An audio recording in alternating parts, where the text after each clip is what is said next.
আসসালামু আলাইকুম। দেশ ও দেশের বাইরে যে যেখান থেকে আমার ভিডিওটি দেখতে লাগছেন সবাইকে পুরো ভিডিওটি দেখার অনুরোধ রইল। পুরো ভিডিওটি দেখলে আপনারা বুঝতে পারবেন বিস্তারিত।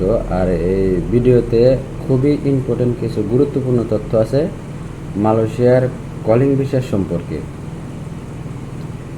যাই হোক, আপনি যদি আমার চ্যানেলে নতুন হয়ে থাকুন অবশ্যই চ্যানেলটাকে সাবস্ক্রাইব করে দেবেন, পাশে থাকা বেল আইকনটা অন করে রাখবেন, আর যাতে নতুন ভিডিও ছাড়ার আগে সবার আগে নোটিফিকেশনটা আপনার কাছে পৌঁছায়। পেজ থেকে দেখলে পেজটা ফলো দিয়ে বেশি বেশি শেয়ার করে সবাইকে দেখার সুযোগ করে দেবেন। তাহলে চলুন কথা না বাড়িয়ে মূল কথায় চলে যায়।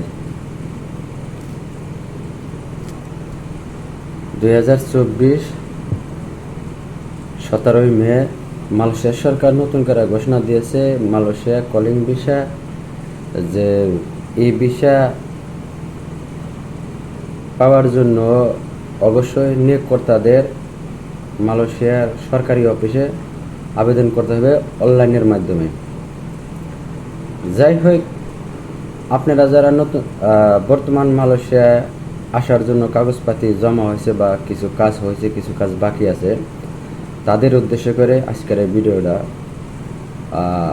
আশা করি ধৈর্য সহকারে ভিডিওটা দেখবেন। আর এখন যে নিয়ম মালয়েশিয়ার সরকার চালু করেছে তাতে মনে হয় না সকল প্রবাসী কলিং ভিসায় আসতে পারবে মে মাসের 31 তারিখের ভিতরেই। সম্ভব না কখনোই, কারণ মালয়েশিয়ার সরকার নতুন করে ঘোষণা দিয়েছে মে মাসের 17 তারিখের ভিতরেই 2024-এর 17 তারিখের ভিতরেই আপনার ই ভিসা কলিং পেপারের যে অনলাইনের মাধ্যমে আবেদন করতে হবে মালয়েশিয়ার সরকারি অফিসে। নিয়োগকর্তা মানে কোম্পানি সরাসরি মালয়েশিয়ার সরকারের কাছে আবেদন করতে হবে কলিং ভিসার জন্য, কলিং পেপারের জন্য এবং ই ভিসার জন্য। তাহলে যে সকল প্রবাসী ভাইদের অরিজিনাল কোম্পানির নামে ভিসার অ্যাপ্রুভাল করা, তারাই শুধু আসতে পারবেন যদি কোম্পানি চায়।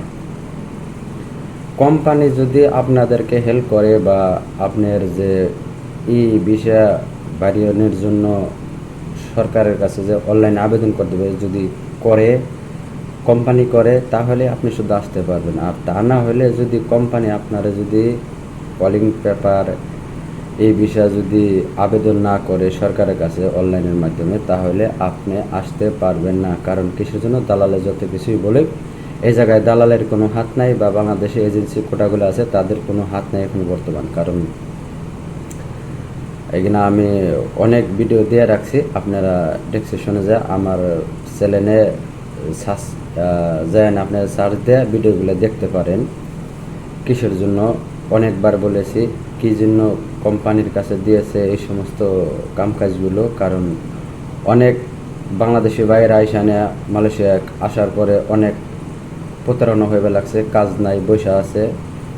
এই সমস্ত অনেক কমপ্লেন মালয়েশিয়া সরকারি খাতে যে তারা পাইছে, বা এবং অনেক লোক তারা ধরা পড়ছে, বা অনেক লোকের সমস্যার সমাধান করেছে যারা ঠিকমতো কমপ্লেন দিতে পারছে। তাই এই জন্যই এখন আর ওই বাংলাদেশ থেকে এজেন্সিগুলায় কলিং পেপার ই ভিসা উঠাইতে পারবে না। এখন নিয়োগকর্তাদের উঠে দেবে। নিয়োগকর্তা হলো কোম্পানি। যে কোম্পানির নামে আপনার ভিসা ইস্যু হয়েছে, ওই কোম্পানি যদি ওই কোম্পানি যদি চায় আপনাকে মালয়েশিয়া আনবে, আপনার দরকার, তার লোকের দরকার, সেই আসতে পারবে। আর যদি কোম্পানি না আনে তাহলে আপনি আসতে পারবেন না।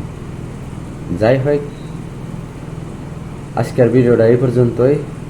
আপনাদের যদি কোনো কিছু জানার থাকে অবশ্যই কমেন্ট করবেন কমেন্ট বক্সে, আমি কমেন্টের উত্তর দেওয়ার চেষ্টা করব। আপনারা ভালো থাকবেন, সুস্থ থাকবেন। দেখা হবে অন্য কোনো নতুন ভিডিওতে।